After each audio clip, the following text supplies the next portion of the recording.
আমার স্নেহ ছাত্রছাত্রী, আজ অর্থাৎ এই 3-10-2025 পশ্চিমবঙ্গ উচ্চ মাধ্যমিক শিক্ষা সংসদের তরফে একটি নোটিফিকেশন প্রকাশিত হয়েছে। আমি নোটিফিকেশনটি সম্পূর্ণ তোমাদের কাছে নিয়ে আসব, সেটার বাংলা তোমাদেরকে করে দেব। তার আগে বলি, আমি এই 3-4 দিন আমি বারবার তোমাদেরকে বলেছি পড়া শুরু করতে, এবং আমিও ক্লাস শুরু করব কথা দিয়েছিলাম, কিন্তু এত চারদিকে মাইক বাজছে যে কপিরাইটের জন্য আমি কিন্তু তোমাদের জন্য কোনো ক্লাসের ভিডিও দিতে পারিনি। তার জন্য দুঃখিত। চলে যাচ্ছি সরাসরি নোটিফিকেশনটিতে। আমি তোমাদেরকে কথা দিয়েছি যে উচ্চ মাধ্যমিক শিক্ষা সংসদের তরফে যে কোনো নোটিফিকেশন প্রকাশিত হোক না কেন, আমি সঙ্গে সঙ্গে তোমাদের কাছে নিয়ে আসব। সেই কথা মতো উপস্থাপনাটি তোমরা কিন্তু একটু দেখে নাও। দেখো, তোমরা এখানে দেখতেই পাচ্ছ west Bengal council of higher secondary এডুকেশনের তরফে ডেটটা দেখে নাও ভালো করে, 3-10-2025, অর্থাৎ আজকে এই নোটিফিকেশানটি প্রকাশিত হয়েছে। এটা কিসের? Clarification regarding HS semester 4 question pattern. ফলে বুঝতেই পারছো চতুর্থ সেমিস্টার তোমাদের জন্য কিন্তু আজকের ভিডিওটি খুবই গুরুত্বপূর্ণ হতে চলেছে। এটার আমি ইংলিশটা দেখিয়ে দিচ্ছি, তারপর তোমাদেরকে আমি বাংলা তর্জমা করে বলে দিচ্ছি। ইন আওয়ার আর্লিয়ার নোটিফিকেশন, এটা কিন্তু আগেই বিজ্ঞপ্তি প্রকাশিত হয়েছিল। সেটা কত তারিখে? 25/9/2025, অর্থাৎ সেপ্টেম্বরের 25 তারিখে। In regard to HS semester 4 question pattern, A sample question pattern from an arbitrary subject was provided just to illustrate the number of alternatives to be provided for each type of question. এখানে বলা হয়েছে কি, যে পশ্চিমবঙ্গ উচ্চ মাধ্যমিক শিক্ষা সংসদ, যেটা west Bengal council of higher secondary education, তাদের পূর্ববর্তী একটি বিজ্ঞপ্তি, যার মেমো নাম্বার L/PR/553/25, তারিখ 25/9/2025, এই নতুন স্পষ্টীকরণটি জারি করেছে। আগের বিজ্ঞপ্তিতে সব বিষয়ের জন্য একটি সাধারণ নমুনা প্রশ্নপত্র দেওয়া হয়েছিল, যা মূলত বিকল্প প্রশ্নের সংখ্যা বোঝানোর জন্য ছিল। এরপরে বলি পরের প্যারাটিতে বলা হচ্ছে, in order to remove any ambiguity regarding the question pattern, subject wise question patterns are being provided along with this notification.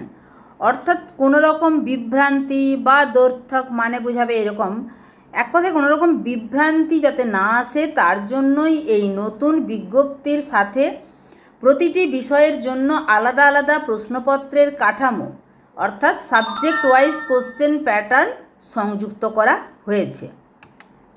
তারপরে বলা হয়েছে কি, please note that the 2x formula has been followed in almost all the cases in regard to providing of alternatives in the question paper.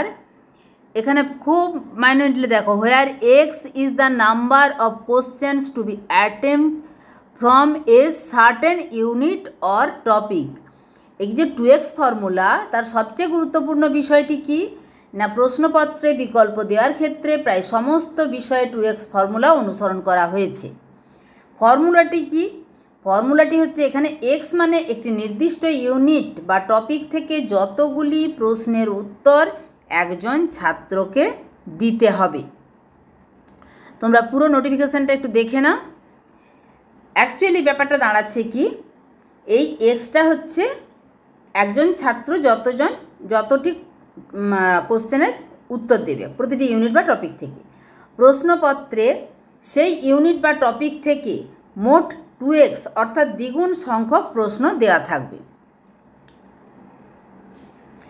উদাহরণস্বরূপ বলি, যদি কোনো একটি বিভাগ থেকে 3টি প্রশ্নের উত্তর দিতে হয়, তাহলে x হচ্ছে কি না 3, তাহলে সেখানে মোট কটি প্রশ্ন দেওয়া থাকবে? 3 × 2 = 6টি প্রশ্ন দেওয়া থাকবে। ছাত্রছাত্রীরা সেই 6টি প্রশ্ন থেকে যে কোনো 3টি বেছে উত্তর দিবে। এখানে বিকল্প অধিক বাছার সুযোগ থাকছে বলে সে তার যেগুলো ভালো হয়েছে সেগুলো সে পড়তে পারবে, ফলে অটোমেটিক পরীক্ষাটা কিন্তু ভালো হবে।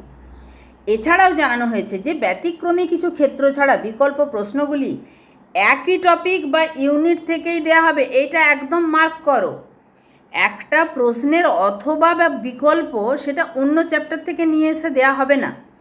যেই প্রশ্নটি দেওয়া হয়েছে তার বিকল্পটি ওই চ্যাপ্টারেরই অন্য প্রশ্ন। তাহলে দেখো, একটা চ্যাপ্টার তুমি পড়েছো, কিন্তু দুটো কোশ্চেনের একটা কোশ্চেন পড়া হয়েছে আর একটা কোশ্চেন পড়া হয়নি, ফলে তোমার কিন্তু সেখানে সুবিধা থাকছে, যেটা তুমি ভালোভাবে পড়েছো বা যেটা তোমার পড়া হয়েছে সেটা তুমি উত্তর দিতে পারবে। এটা নিশ্চয়ই তোমরা বুঝতে পারলে যে বিকল্প প্রশ্নগুলি ওই টপিক বা ওই চ্যাপ্টার থেকেই দেয়া হবে।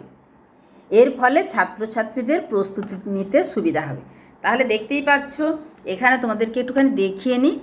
পশ্চিমবঙ্গ উচ্চ মাধ্যমিক শিক্ষা সংসদের তরফে নিচে সিগনেচার আছে ডক্টর চিরঞ্জীব ভট্টাচার্য, WBCHSর প্রেসিডেন্ট। তাহলে এই ছিল আজকের ভিডিও।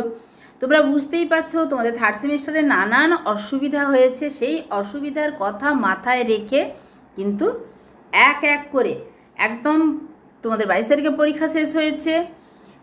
2X মডেলে কীভাবে কোশ্চেন হবে তার প্যাটার্নের যে বিজ্ঞপ্তি সেটি কিন্তু 25 তারিখে জারি হয়েছিল, এবং আজকেও একটি নোটিফিকেশান যেটা জারি হয়েছে সেটা দেখিয়ে নিই তোমাদেরকে। 3/10/2025 ওই যে 25 নয় 2025 যে নোটিফিকেশান, ওই রিগার্ডিং আজকের নোটিফিকেশানটি। যদি ভিডিওটা ভালো লাগে, ভিডিওটা যদি তোমার কাজে লাগে, অবশ্যই একটা লাইক করে দাও। তোমার সঙ্গে সঙ্গে তোমার বন্ধুদেরও কাজে লাগবে, তাই অবশ্যই বন্ধুদের মাঝে শেয়ার করে দাও। আমি আজকেই কিন্তু জিওগ্রাফির ক্লাস আপলোড করতে চলেছি, জাস্ট চোখে এক্ষুনি আমাদের যে গ্রুপ আছে সেখানে নোটিফিকেশানটা এলো, আমি তোমাদের সাথে শেয়ার করলাম। ঠিক আছে? আর যদি আমার চ্যানেলটা এখনও সাবস্ক্রাইব করে না থাকো, তাহলে আশা করবো তুমি অলরেডি চ্যানেলটা সাবস্ক্রাইব করে নিয়েছো। টাটা।